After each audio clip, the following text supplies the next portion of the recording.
analisa saham Sido dong, nyangkut nih. Nah, jadi ada request dari Hyung Huda Al-Attar untuk menganalisa saham Sido karena katanya saham Sido itu ARB berjilid-jilid.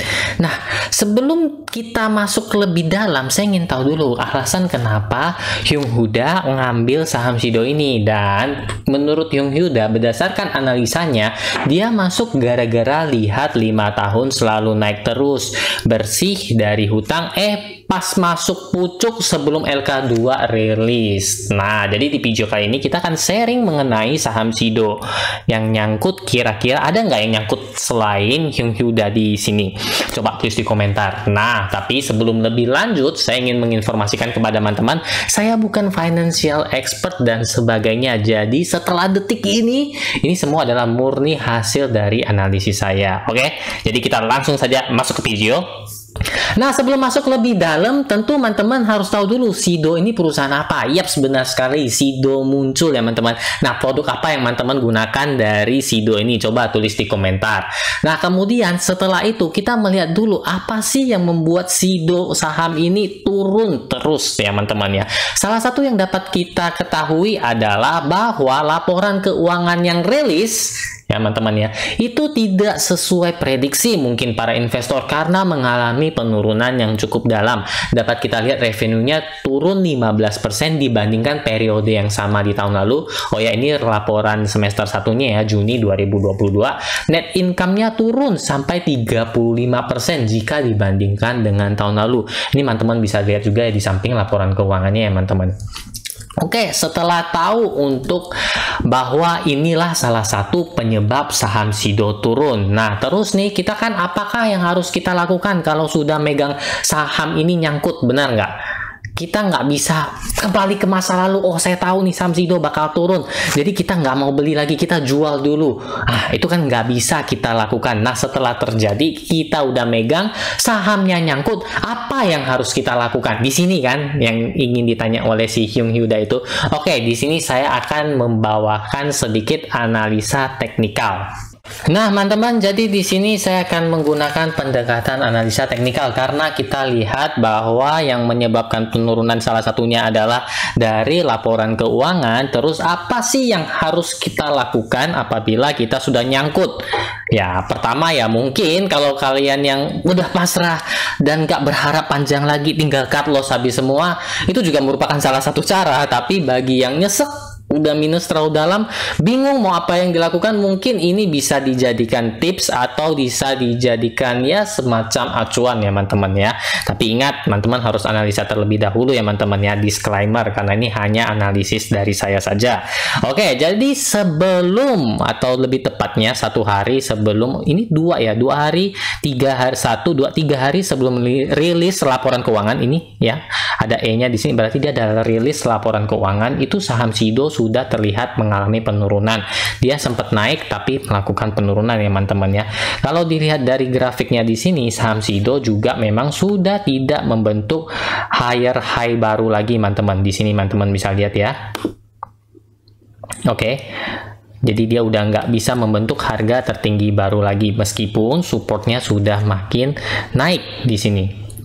Ini adalah analisis beberapa pekan sebelum dia mengalami penurunan dalam. Nah, setelah rilis laporan keuangan, saham Sido ini anjlok turun sangat dalam. Nah, kalau saya lihat nih ya teman-teman ya, mengenai laporan keuangan, teman-teman bisa melihat 2 candle ini, 2 lilin ini yang merah-merah ini bukan es lilin teman-teman, tapi ini yang bikin orang stres ya karena turunnya sangat dalam. Ini candle pertama, candle kedua, dan candle ketiga, saya melihat penurunannya tidak ada volume teman-teman. Teman-teman bisa lihat sendiri, volumenya kecil. Justru di sini volumenya yang gede teman-teman ya. Di sini mungkin ada perlawanan, sudah ada yang bisa masuk, dan beberapa hari ini cenderung sideways di angka paling rendah di harga 730 dan tertingginya di harga 780. Nah, Terus apa nih yang harus kita lakukan? Kan udah kebeli di pucuk nih. Si Hyung Hyuda mungkin masuknya di angka 990 ya. Jadi bingung kan sekarang, dia udah sangkut dan mungkin kisaran kita lihat penurunannya. Kita lihat ya penurunan dari pucuk ini ya. Kita anggap saja dia turun dari sampai harga sekarang, yaitu adalah sekitar loss 22%. Benar nggak? Nah, Hyung Hyuda benar, minus sekitaran 22%-an. Terus bingung kan sekarang mau ngapain. Jadi saya lihat, setelah kita lihat, karena tujuan kita investasi, maka kita harus lihat gambaran secara lebih luasnya. Kita bisa menggunakan chart weekly maupun chart monthly, bulanan. Di sini saya setuju dengan Hyung Hyuda karena dia bilang 5 tahun terakhir, sekarang tahun 2022, berarti dari tahun 2017 ya. Mungkin tahun 2017 di kisaran ini tanggal berapa ya? Ini 2015, 2016, 2017 ya, di kisaran di sini ya. 2017 itu kisarannya di sini. Ya, di sini ya. Ini karena grafiknya bulanan, jadi kisaran 2017 di sini.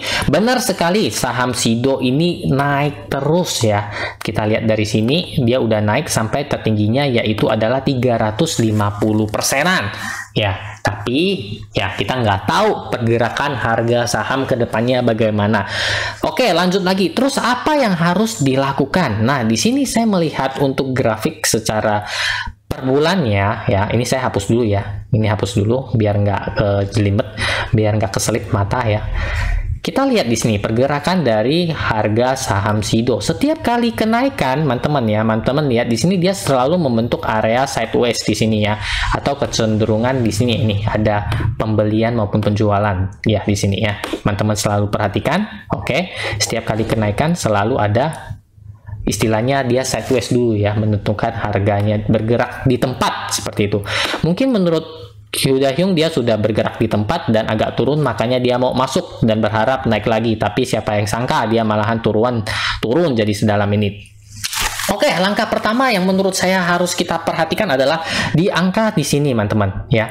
Ini udah masuk nih, dia udah masuk di sini, tapi kita tetap watch out, tetap perhatikan dulu. Ketekan ya teman-teman ya, jadi agak turun ke bawah. Oke, di sini ya angkanya ya. Nah, oke, jadi pertama kita lihat dulu di angka kisaran harga di sini yaitu adalah 705 sampai angka 805 ya. Teman-teman perhatikan bagi yang nyangkut ya teman-teman, tentu yang namanya investasi nggak semua kan, nggak all in kan, dana kita masuk ke dalam loh. Ini paling bahaya kalau kita yang katanya mau investasi langsung segepok dana all in ya teman-teman ya. Tetap harus ada plan A, plan B, plan C ya teman-teman, benar kan? Kalau kita misalnya mau ke tujuan ke tempat makan di situ nih, oh kita lewat jalan A macet, kita harus ada jalan B-nya lagi, jalan B ada perbaikan, kita harus ketemu jalan C lagi hingga sampai tujuan ya. Ini istilahnya kalau misalnya kita masih pegang saham Sido ya, karena ada pilihan pertama yaitu langsung cut loss, merem ya, masa lalu biarlah masa lalu, seperti itu ya teman-teman ya. Tapi kalau ngomongannya kita pegang, berarti kita harus berusaha melihat harga di mana yang cocok untuk kita masuk lagi ya teman-teman. Ataupun bagi yang mau cut loss, di angka mana sih yang mau saya cut loss supaya nggak terjun lebih dalam mungkin. Nah, ini kalau menurut saya, kalau memang masih kita percaya akan saham Sido di mana 5 tahun terakhir ini naik terus ya teman-teman ya, maka ada beberapa poin yang bisa kita perhatikan. Pertama di sini, dia udah masuk ke area sini ya, seperti saya bilang angkanya di angka 705 sampai di angka 805. Jangan terburu-buru dulu ya teman-teman ya, jangan terburu-buru dulu karena penekanan penjualannya masih sangat kuat.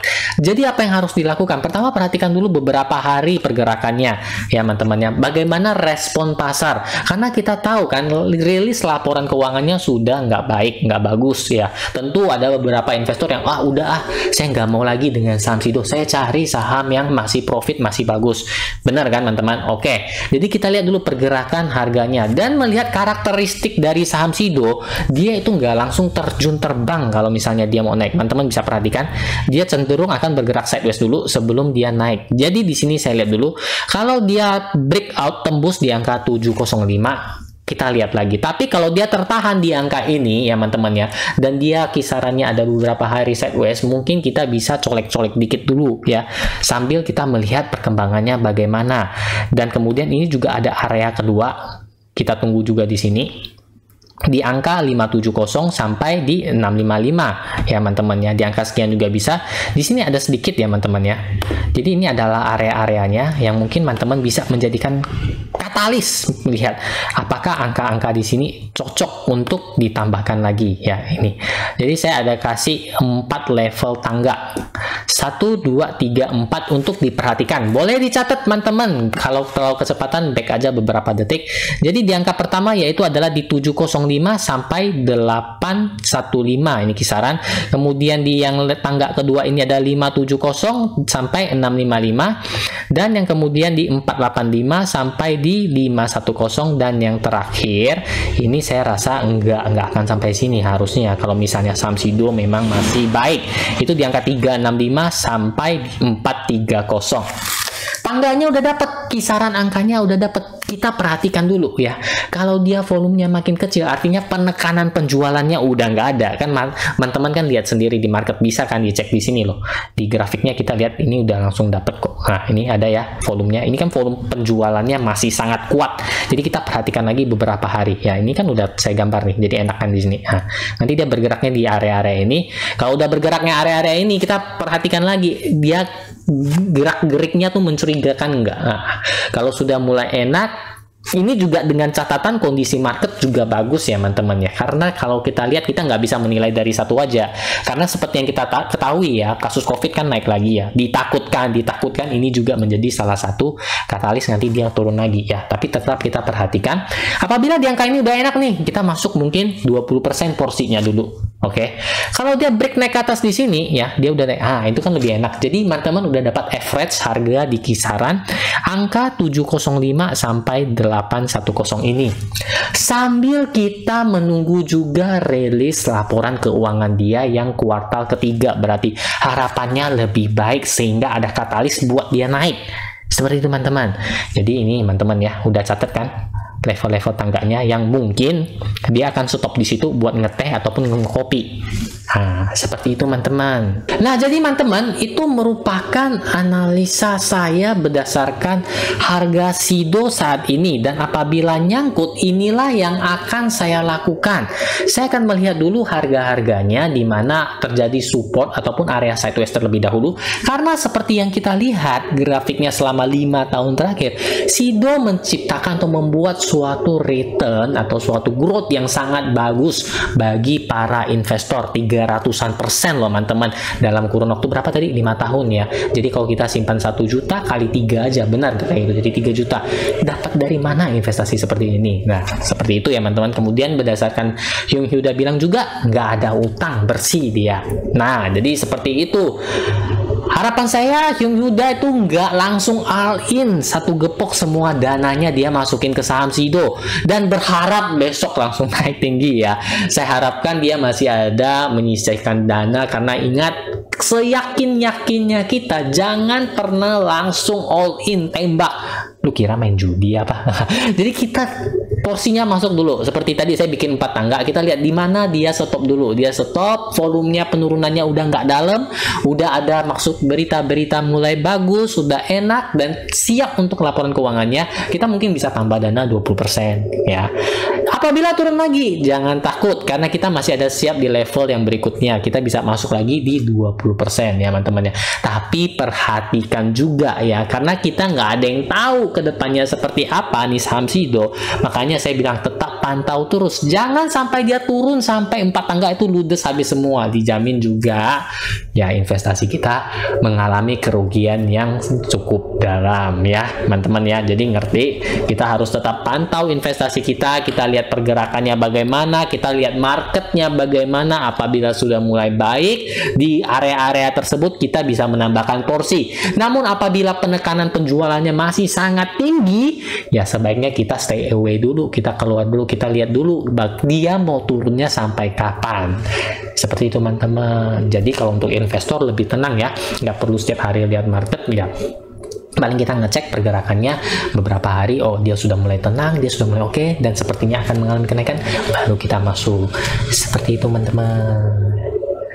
Oke, Hyung Huda, jadi bagaimana analisis saya, dan mungkin teman-teman punya analisa berbeda terhadap saham Sido, dan kita boleh sharing di kolom komentar bagaimana sih. Nah, ini kan di video ini lebih ke arah kepada yang nyangkut di saham Sido ya teman-teman ya. Apakah ada analisa-analisa, oh jangan, cut loss saja semua, saham Sido udah nggak bagus lagi, dia bakal turun lebih dalam. Mungkin ada yang analisa seperti itu ya. Atau mungkin juga, ya benar, menurut saya setuju dengan si Rick Hyung. Nah, dia sudah mulai masuk ke angka supportnya, kita boleh cicil-cicil lebih dikit lagi, dan apabila kita menunggu laporan keuangannya dan nyatanya bagus, itu menjadi saat kita untuk mendapatkan growth kembali. Harapannya dia akan melanjutkan peningkatannya. Seperti itu teman-teman.